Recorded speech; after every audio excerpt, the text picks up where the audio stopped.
ازيكم عاملين ايه؟ يا رب تكونوا كلكم بخير. رجعت لكم المرة دي بجريمة من الجرائم اللي انا بحبها وانتوا كمان بتحبوها. هاتوا بقى سناكس ومشروباتكم وكل حاجة ويلا خلينا نبدأ في القصة. في يوم 8 سبتمبر 2010 بالتحديد كان في حي من أحياء مدينة تورونتو الكندية، والحي ده راقي جدا وهادي جدا وما بتحصلش فيه أي جرائم من أي نوع. وصل اتصال لشرطة تورونتو، وكانت البنت لما اتصلت قالت انقذونا، في 3 أشخاص اقتحموا بيتنا. وهي بتتكلم الشرطة كانت سامعة صوت الأب وهو بينادي على حد، كانوا سامعين صوته من بعيد شوية، كان قدام البيت بيطلب المساعدة. سمعوا كمان إطلاق نار، يعني صوت رصاص، كذا رصاصة. وفجأة صوت صمت عم على المكان، وفجأة المكالمة اتقفلت. طبعا الشرطة بعد الاتصال ده راحوا بسرعة على البيت، وجينيفر أول ما دخلوا لقيوها مربوطة على سور السلم. وطبعا جريوا يدوروا على الأب والأم، بس للأسف لقيوهم مضروبين بالرصاص، بس كانوا لسه مفقدوش الوعي. الأب والأم كانوا على الأرض وكانوا غرقانين في الدم، بس زي ما قلت لكم كانوا لسه مفقدوش الوعي بتاعهم. خدوهم بسرعة على المستشفى، والأب كان أخد رصاصة في كتفه ورصاصة في دماغه من ورا، والأم أخدت أكتر من رصاصة وأغلبهم كانوا على الرأس. طب جينيفر؟ ولا أي خدش. جينيفر لا اتضرب عليها رصاص، لا مضروبة، لا فيها أي كدمة، لا فيها أي خدش. مفيش بس غير إن هي منهارة بسبب طبعا المنظر اللي شافت فيه أهلها. تعالوا بقى نحكي القصة من الأول خالص ونفهم التفاصيل كلها. العيلة أصلا عيلة السيد هان عيلة فيتنامية، يعني من الفيتنام، وهاجروا على كندا من سنين كتير من زمان يعني. خلفوا جينيفر وفليكس. فليكس كان مسافر في وقت الجريمة، راح يدرس برا، ومكانش قاعدة معاهم غير جينيفر. بس ابوهم كان قاسي شوية، يعني ما نقدرش نقول ان هو اب وحش، بس هو كان قاسي شوية مع عياله. ولا كان بيضربهم ولا كان بيعمل اي حاجة، بس كان عايزهم احسن ناس في الدنيا زي اي اب. فكان حرصه الشديد عليهم شوية. كان طول الوقت مخليهم مشغولين، دراسة، اكتيفيتي، بيتعلموا بيانو. جينيفر كانت بتتعلم بيانو. كان بيركز قوي على دراستهم. جينيفر اتخرجت من صيدلة بتقدير امتياز، واشتغلت متطوعة في مستشفى المدينة اللي هم ساكنين فيها. زي ما قلتلكوا أخوها فليكس سافر برا المدينة يدرس. جه اليوم اللي تمت فيه الجريمة. الشرطة طبعا مين أول حد هتاخد شهادته؟ جينيفر، لأن هي الشهادة الوحيدة. فخلال التحقيق معاها جينيفر قالت أنا بشتغل في المستشفى، وأحيانا بكون ببات بره عند واحدة من صحابي، لأن بيبقى عندي شفت ليلي، فبيكون بيتها أقرب للمستشفى من بيتي، فبدل ما أروح وأجي بروح وأجي وهكذا. فقالت أنا كنت ببات عند صاحبتي، بس اليوم ده أنا كنت أجازة، وفي نص الليل شفت 3 رجالة داخلين البيت وكانوا بيحاولوا يسرقوا البيت. وأول ما شافوني راحوا مسكوني وربطوني في السلم. بابا شافهم، طلع على الشارع بسرعة يجري ويطلب المساعدة، بس للأسف هم لما شافوه سحبوه ونزلوا بيه على القابو. فقالت إن ال3 مجرمين أخدوا بابا ونزلوا بيه على القابو وقتلوه، أو أنا سمعت صوت رصاص. الغريب إن الشرطة لما جم يفتشوا البيت ما كانش فيه أي بصمات غريبة في البيت، كل البصمات للعيلة. والأغرب إن البيت ما اتسرقش أصلا. تمام.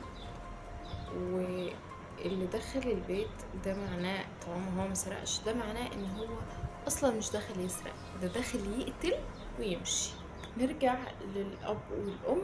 اخر حاجة ذكرناها ان هما كانوا في الارض غرقانين في دمهم، بس لسه مفقدوش الوعي.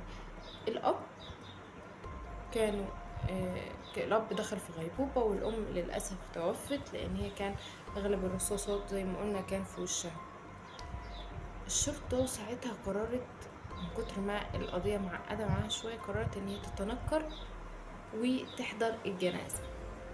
الغريب إن في الجنازة لا جينيفر ولا فليكس كان عليهم أي علامة من علامات الزعل، عياط، أي حاجة، مفيش حتى ولا دمعة نازلة منها.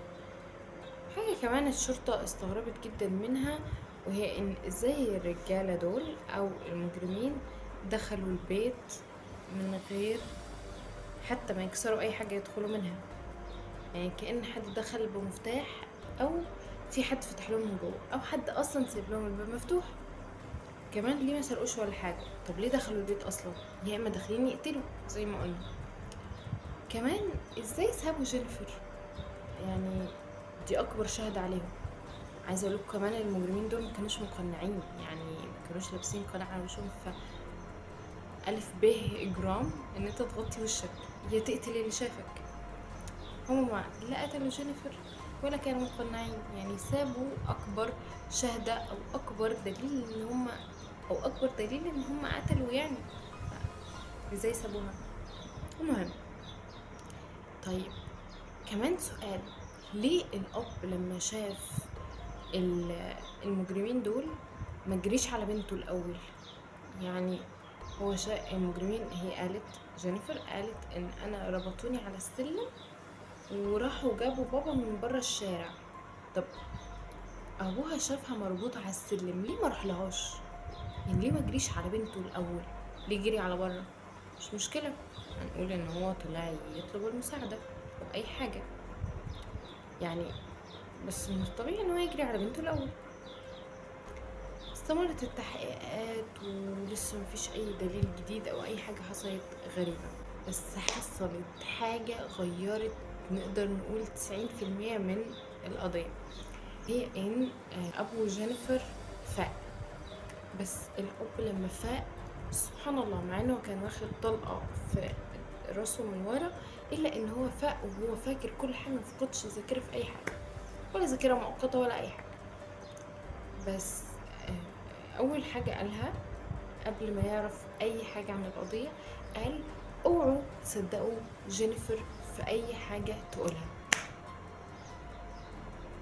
قبل حتى ما يعرف اي حاجة، لما قالوا له اقوالها قال لهم ما تصدقوهاش، جينيفر عمرها ما قالت الحقيقة. قال ان جينيفر طول عمرها كانت بتكذب علينا، ما اتخرجتش من الثانوي اصلا، ولا دخلت صيدلة ولا امتياز ولا اي الكلام ده، وكانت مفهمانا ان هي بتدرس طبعا، ومفهمانا ان هي بتشتغل. ولما احنا عرفنا وشكينا فيها رحنا المستشفى اللي هي شغالة فيها دلوقتي وسألناهم عليها. بس الغريب ان المستشفى اللي هي بتشتغل فيها المفروض قالوا ان هي مفيش حد عندهم اسمه جينيفر، مفيش حد اشتغل قبل كده عندهم اسمه جينيفر، ولا حد اصلا شغال حاليا.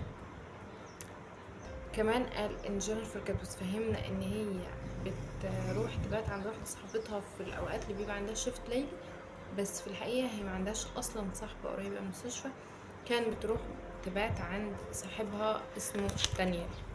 كمان قال ان وقت الجريمة جينيفر كانت بتتكلم مع المجرمين بكل احترام عادي جدا، ولا خايفة ولا متوترة ولا اي حاجة، كأنها شافتهم قبل كده.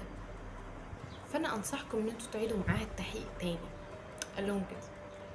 ففعلا عادوا معاها التحقيق، والمرة دي سألوها عن دانيال. قالوا لها مين دانيال؟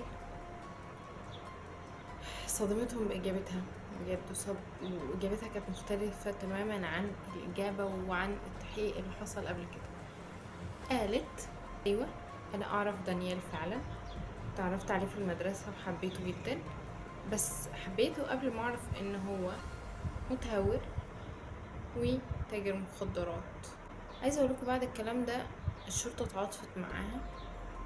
جينيفر كانت من الناس المقنعة جدا في كلامها، يعني لو قالت لكم حاجة هتقتنعوا بيها بسهولة. بس الشرطة وجابت دانيال وحققت معاه.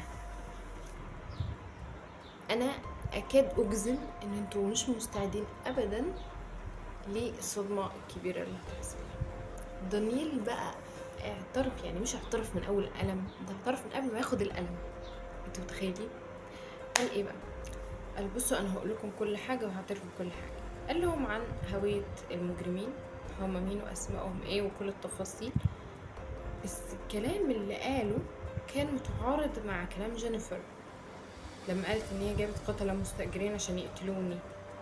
قال لا، جينيفر كانت عايزاهم من الاول يقتلوا اهلها. الشرطة ما صدقوش الكلام ده، وقالوا ان ممكن يكون يعني بيقول كده عشان يطلع نفسه من الموضوع. بس وصلوا لتليفون جينيفر ورجعوا كل الرسائل اللي كانت محذوفة، يعني رجعوا رسائل. لما رجعوا الرسائل اللي محذوفة شافوا رسائل بين جينيفر وبين القتلة فعلا، وقالت لهم ايه؟ انا سبتلكم الباب مفتوح، لما تلاقوني نورت وطفيت نور اوضتي 3 مرات تقدروا ساعتها تدخلوا. ده معناه ان اهلي ناموا. وفعلا الشرطة قبضت على دانيال و3 مجرمين وجينيفر، واتحكم على جينيفر بالمؤبد. كمان دانيال و3 مجرمين اتحكم عليهم بالمؤبد. عايزة اقول لكم ابو جينيفر بعد ما خرج من المستشفى ساب البيت وراح اجر بيت تاني خالص يعيش فيه، ونفسيته كانت وحشة جدا.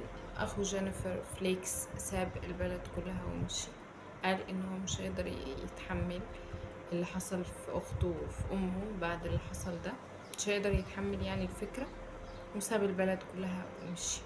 انا مش قادرة افهم قوي وجهة نظر جينيفر في ان هي تقتل اهلها. يعني انت اكتشفتي ان انت بتكذبي، انت كبيرة كفاية ان انت يعني ممكن تسيبيهم وتمشي، ممكن تسيبيهم وتعيشي لوحدك، بس تسيبيهم وروحي عيشي مع دانيال مثلا. يعني انتوا البنات عندهم في سن 18 سنة بتسيب اهلها وتعيش لوحدها. يعني مش شايفة حاجة تستدعي ان هي تروح تقتل اهلها. يعني انت اهلك مثلا بيعاملوكي وحش، باباكي قاسي شوية معاكم، مع ان انا كنت شايفة ان هو قاسي قوي يعني لدرجة ان هي تروح تقتله. فانا كنت شايفة ان هي كان ممكن تسيب لهم البيت وتمشي يعني بكل بساطة. ليه تستأجري قتلة عشان تقتليهم؟